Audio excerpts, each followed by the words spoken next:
Hi everyone, Jenny with On Fire Fit, and we are preparing some food today.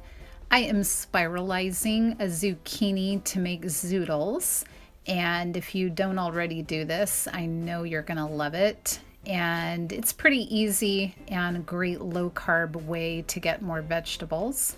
I've chopped up some bell peppers and carrots. And now I'm going to take this broccoli and turn the stems into a broccoli stem hummus.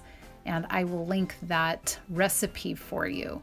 So as you can see, I ended up with broccoli with the stems not being wasted. And you can put that hummus over your zoodles or you can use it as a dip.